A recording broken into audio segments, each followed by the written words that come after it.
শুরু করছি। আসসালামু আলাইকুম রহমতুল্লাহি ওয়া বারাকাতুহু। প্রিয় দেশবাসী, অল ইন্ডিয়া সুন্নাত ওয়াল জামাত একটি আদর্শ দিনী প্রতিষ্ঠান, যেখান থেকে শিক্ষা এবং স্বাস্থ্য নিয়ে আমরা কাজ করে থাকি। অল ইন্ডিয়া সুন্নাতুল জামাত এই দুটো বিশেষ বিষয়ের উপরে কাজ করে থাকে। তো আপাতত আমাদের অল ইন্ডিয়া সুন্নাতুল জামাত পরিচালিত প্রায় 86টার মতো মাদ্রাসা চলছে, আবাসিক হোস্টেলযুক্ত মাদ্রাসা, যেখানে একেবারেই ক্লাস 5 থেকে নিয়ে দাওরায়ে হাদিস পর্যন্ত পড়াশুনো করা হয়। আমাদের এই পড়াশুনো করানো হয় আমাদের এই সিস্টেমে। এবং 9টা মতো মেয়েদের মাদ্রাসা আছে, যেখানে এখন কম বেশি প্রায় 6000 মেয়েরাও পড়াশুনো করছে। আমাদের এই মুহূর্তে প্রায় 118টার মতো 138টার মতো কেরালা মডেল ইসলামিক স্কুল চলছে।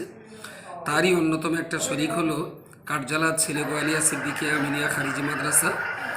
এই মাদ্রাসা আলহামদুলিল্লাহ দক্ষিণ 24 পরগনার ভিতরে একটা বিশেষ উল্লেখযোগ্য দিনী শিক্ষা প্রতিষ্ঠান।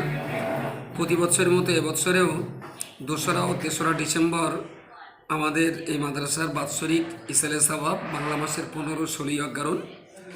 তো এই 2 দিনের ইসালে সাওয়াব এটা মূলত মাদ্রাসার উন্নয়নকল্পে আয়োজন হয়ে থাকে।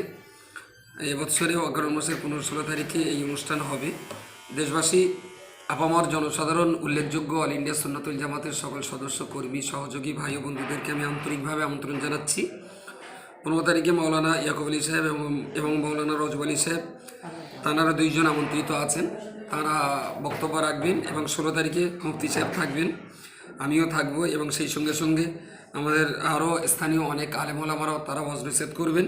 মাদ্রাসার সার্বিক উন্নয়নের স্বার্থে, মাদ্রাসার অগ্রগতির লক্ষ্য নিয়ে আমাদের এই ইসলাহ মাহফিলকে সাফল্যমণ্ডিত করার জন্য আমি অনুরোধ করছি।